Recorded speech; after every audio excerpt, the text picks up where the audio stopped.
this episode, we'll talk about the measures of dispersion. Today, you will learn how to compute and interpret the range, interquartile range, variance, and standard deviation. Range is the difference between the maximum and the minimum value of the data. Interquartile range is the difference between the upper and lower quartiles of the data. For the sake of example, we will take this untabulated data that shows the weekly salaries for the sample of 7 players of Tampa Bay Buccaneers. To compute range, we simply find the maximum value and the minimum value.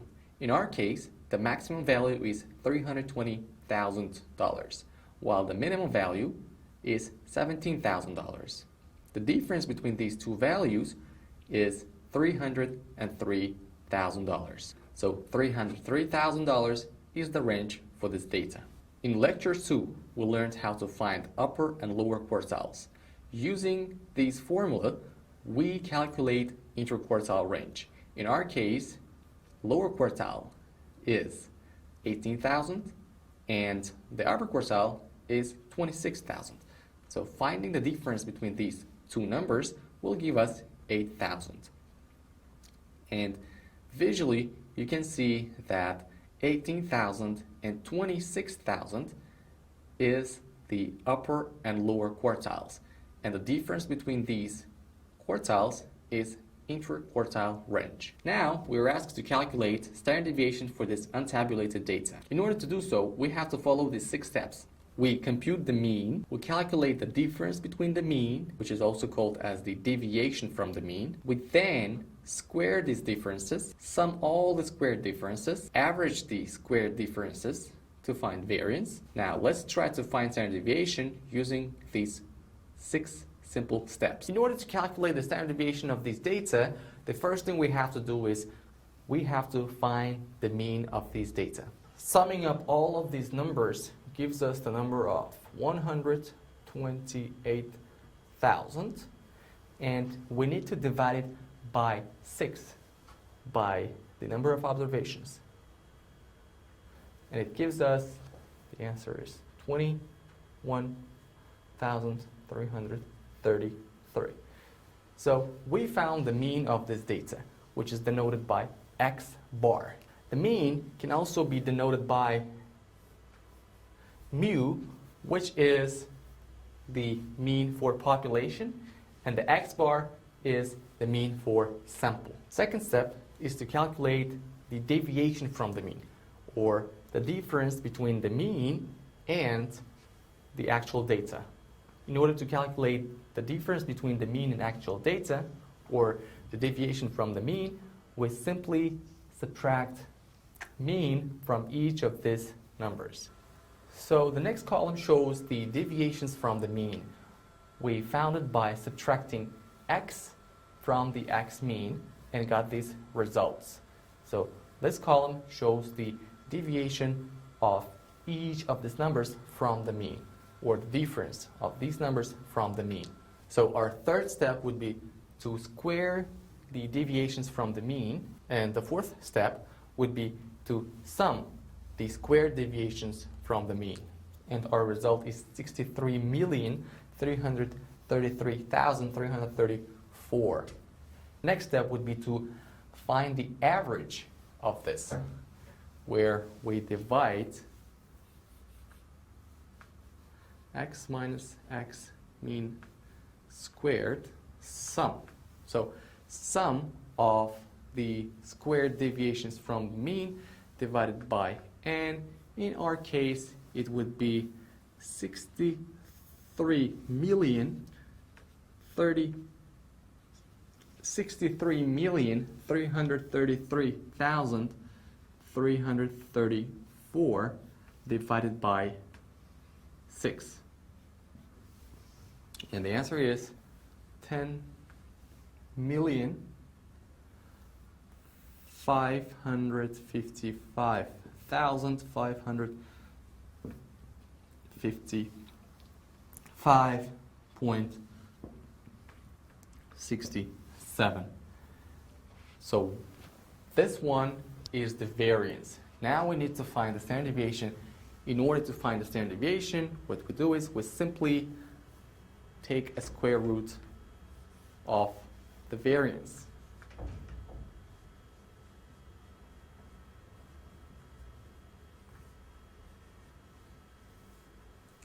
Our variance is this, and taking a square root of this number, 10,555,555.67, will give you 303,248.93. So our standard deviation is equal to 3,248.93. So what does it basically mean, $3,248? All right, now let's go back to these numbers and try to understand what this standard deviation variance means. On average, we found that football players earn $21,333 weekly. Now, standard deviation of 3,249 means 68% of the data is concentrated within one standard deviation, meaning plus one standard deviation, which is 3,249, and minus 303 and minus $3,249. So 68% of the data is concentrated within one standard deviation, plus minus $3,249 from $21,333. We also found variance, but how come we don't use variance in order to measure how far the data set is spread from the mean? Well, simple. Standard deviation is the square root of variance, and it's expressed in the same units as the mean is. That's why we use standard deviation to measure the spreadness of the data from the mean, while variance is measured in squared units.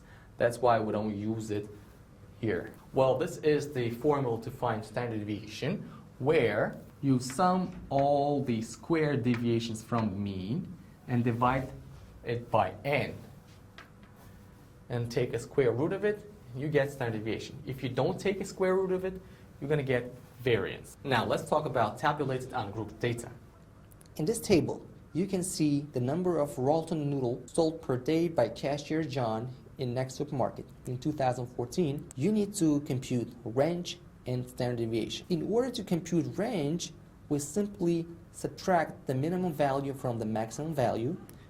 In our case, it's 16 minus 10, and the range is 6. While calculating the range in tabulated data, we'll look only at the number of items sold, while number of days, in this case, is frequency, meaning 100 days there were sold 10 noodles, or there were 70 days when John sold only 11 noodles. There were 120 days when John sold only 12 noodles, and so on. To find the standard deviation for tabulated ungrouped data, we use the following formula. Or we can also use this formula. And there's one thing that you have to pay attention to in the second formula, where sum only includes f but does not include x. Well, so first you have to sum all f's, then multiply by x squared, not sum of fx squared. So here we have x's from 10 to 16. So these are the number of noodles sold by John, and f shows the frequency, how many days throughout the year he sold these noodles. Now we need fx in order to find the mean. Now, having calculated the fx, we also found the sum of fx, which is 4,221. Well, in order to find x mean, we simply divide sum of fx by sum of f. In our case, is 365, and that's 4,221 divided by 365. That's days, and our mean is equal to 11.56. Now, the next thing we need to calculate according to formula is deviations from the mean, meaning we subtract x mean from the x. So x minus x mean. So here we find how far each data is located from the mean. Our next step is very similar to the one that we did before. So now we need to find square of the deviations from the mean, x minus x mean squared. So we simply square these numbers in order to get rid of a negative sign. Frequency multiplied by square deviations from the mean. Having calculated squared deviations from the mean by the frequency, we now need to find the sum of all these numbers. So the sum is 774.43. So here we are using the first formula, and that's why we basically sum of f multiplied by the squared deviations from the mean divided by sum of f, and answer would be 774.43 divided by sum of f, where it was the total number of days. And the answer is equal to 1.46. Now, this is the standard deviation for this data. You can also use the second formula and decide which formula is better and easier for you. Now, let's see how we can find standard deviation for tabulated group data. As you can see on the slide, it shows the amount spent on food by 50 people in a particular shop, and this is the table given in the previous lecture to find mean, median, mode, and we are using the same data. So the first column here shows the expenditure on food in pounds. The first group contains all the numbers from 0 to 5 pounds. Second group shows from 5 pounds to 10 pounds, and so on. And the second column shows the number of respondents. To find the range, we again subtract the minimum value from the maximum value.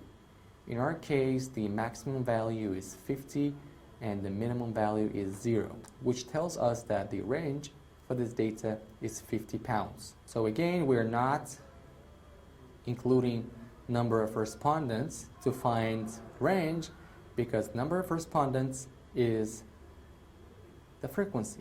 So for this type of data, we again use the same formula that we used previously. The only difference here is in group data, you don't have a single number that can be multiplied by f. Therefore, we find the midpoints for the groups. For example, the midpoint for the first group is 2.5, and the midpoint for the second group is 7.5. How did we find it? We simply found the average of 5 and 10. For the third group, from 10 to 15, the midpoint is 12.5. And we also found it by finding the average of 10 and 15. 10 plus 15, 25, divided by 2, 12.5. So for the first column, we'll basically copy the axis, the expenditure on food. The frequency is given by the number of respondents, Now we need to find the midpoints. Our next task would be to find fx. Okay, we simply multiply f by the midpoints. Now we don't use this x, but we use the midpoints. In order to use the second formula, we are calculating f by x squared. So it's not fx squared, but f and separately x squared.